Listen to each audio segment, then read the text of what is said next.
বাংলাদেশের জাতীয়তাবাদী ছাত্রদলের কেন্দ্রীয় সংসদের সাবেক সহসাধারণ সম্পাদক নুরুল আলম নুরুর ছবি নিয়ে বসে আছেন পরিবারের সদস্যরা। বছরের পর বছর পার হলেও নুরুল আলম হত্যার কোনো বিচার পাননি তারা। ৯ বছর আগে বাসা থেকে তুলে নিয়ে গিয়ে নির্মমভাবে হত্যা করা হয়েছিল তাকে।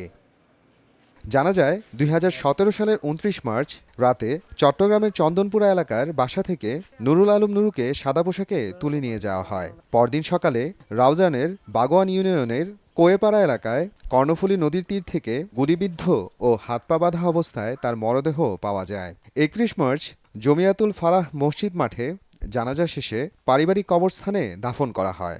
নোয়াপাড়া পুলিশ পাড়ির এসআই জাবেদের পরিচয় দিয়ে মামলা আছে বলে বলতেছে আমাদের সাথে যেতে হবে। তো ভাইয়া বলছে যে আমার তো কোনো মামলা নাই, মামলা আছে, থানায় যেতে হবে। এইভাবে নিয়ে আসছে। ওনার সাথে আরও ২-৩ জন ছিল, আইনের লোক পরিচয় দিছিল। তারপরে পরিচয় দিয়ে এভাবে নিয়ে আসা হয়।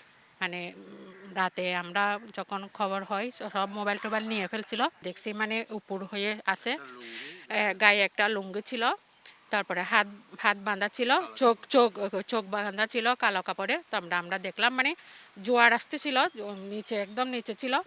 জোয়ার আসার আগে ওর মামার বড় ভাগিনা এটা দেখতেছে এরকম। দীর্ঘদিনেও এ ঘটনা কোনো বিচার না পাওয়ায় হতাশ স্বজনরা। সুষ্ঠু তদন্তের মাধ্যমে প্রকৃত হত্যাকারীদের আইনের আওতায় আনার দাবি তাদের।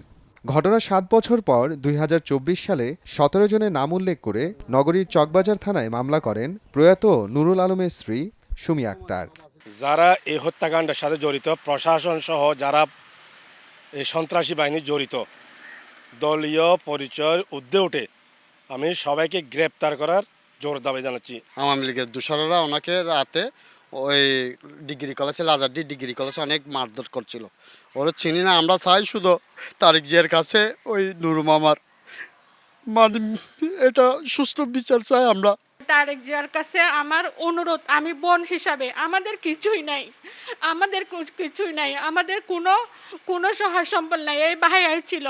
তো আমরা শুধু এটাই অনুরোধ জানাচ্ছি, ওনাকে অনুরোধ জানাচ্ছি সুষ্ঠু তদন্ত করে ভাইয়ার যেন এটা একটা আমি বিচার চাই। নুরুল আলম নুরুর নবম শাহাদাত বার্ষিকী উপলক্ষে রমজান সহ বিভিন্ন স্থানে দোয়া মাহফিল, কোরআন খতম, স্মরণ সভা সহ নানা কর্মসূচি আয়োজন করা হয়। সময় সংবাদ, চট্টগ্রাম।